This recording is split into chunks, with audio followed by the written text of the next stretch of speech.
हाथी की हत्या इंसान क्यों करता है? हाथी के दांत के लिए। बाघ की हत्या इंसान क्यों करता है? बाघ की खाल के लिए। मतलब हाथी और बाघ की प्रॉपर्टी ही इनकी जान की दुश्मन है। और ठीक इसी तरह यूक्रेन की प्रॉपर्टी, यूक्रेन का खजाना ही आज उसकी बर्बादी का कारण बन चुका है। आखिर यूक्रेन के खजाने में ऐसा क्या है जिस वजह से एलन मस्क और डोनाल्ड ट्रंप यूक्रेन के पीछे पड़े हुए हैं? जानेंगे आज के इस व्यम विशेष एपिसोड में।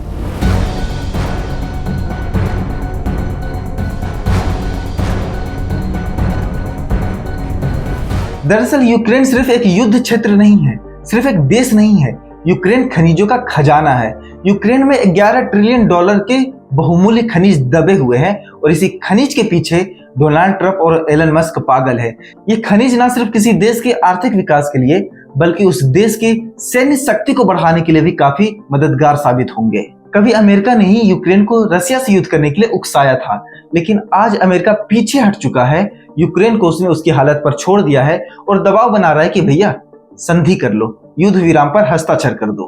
तो यूक्रेन में 11 ट्रिलियन डॉलर के दुर्लभ खनिज हैं जो भारत की इकोनॉमी से 3 गुना ज्यादा हैं, और इसी दुर्लभ खनिज के लिए एलन मस्क और डोनाल्ड ट्रंप बेचैन हैं। यूक्रेन में 100 से ज्यादा खनिज है और इसमें से 20 ऐसे खनिज हैं जिन्हें अमेरिकी भूवैज्ञानिक सर्वेक्षण में बताया गया है कि अमेरिका के इकोनॉमिक ग्रोथ के लिए और सुरक्षा के लिए बहुत जरूरी है। इनमें से कुछ इंपॉर्टेंट खनिज के बारे में आज इस वीडियो में हम जानते हैं। इन्हीं में खनिज है टाइटेनियम। टाइटेनियम वजन में काफी हल्का होता है।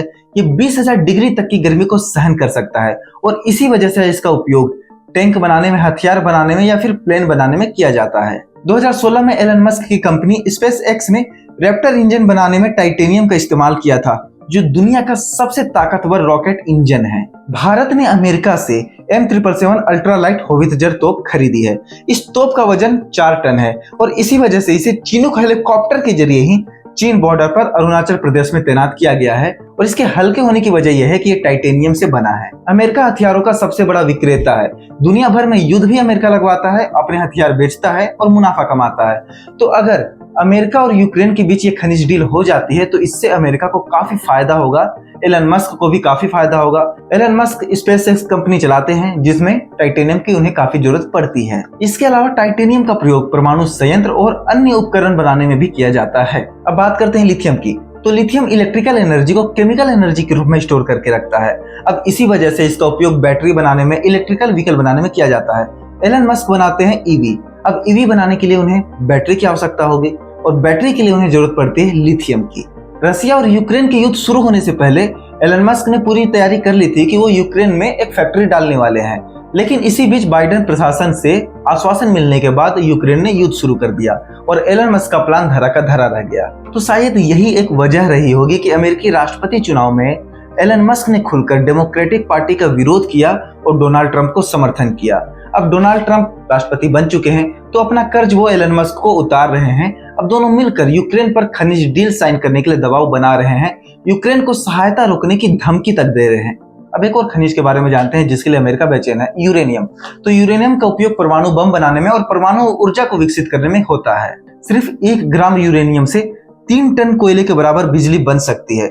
1 किलोग्राम यूरेनियम से 10 लाख आबादी वाले शहर को 3 साल तक बिजली मिल सकती है। सिर्फ 1 ग्राम यूरेनियम से एक बाइक 7 साल तक बिना रुके चल सकती है। इसीलिए यूरेनियम अमेरिका के लिए और विश्व के लिए इतना इंपॉर्टेंट है। इसके अलावा 17 ऐसे और खनिज है जिनकी आवश्यकता अमेरिका को है और अमेरिका इन्हें चीन से इंपोर्ट करता है। लेकिन अमेरिका और चाइना के रिश्ते भी बहुत खराब चल रहे हैं। अगर चीन इन्हें एक्सपोर्ट करना बंद कर दिया तो अमेरिका की अर्थव्यवस्था को काफी आघात पहुंचेगा, काफी धक्का लगेगा। और लिथियम के मार्केट पर तो पूरी तरीके से चीन का कब्जा है, तो एलन मस्क की बेचैनी बढ़ना जायज है। तो यूक्रेन के पास यही खनिज है जिसकी वजह से आज डोनाल्ड ट्रंप और एलन मस्क यूक्रेन के पीछे पड़े हुए हैं। अब आपको क्या लगता है, क्या अमेरिका यूक्रेन के साथ दादागिरी कर रहा है या फिर यूक्रेन ने अपने पड़ोसी देश रसिया के साथ अपने संबंधों को खराब किया, अमेरिका पर भरोसा किया, उसकी सजा भुगत रहा है? अपनी राय हमें कमेंट बॉक्स में जरूर बताइएगा और ऐसे ही खबरों के लिए व्यम भारत यूट्यूब चैनल को सब्सक्राइब कर लीजिए। धन्यवाद।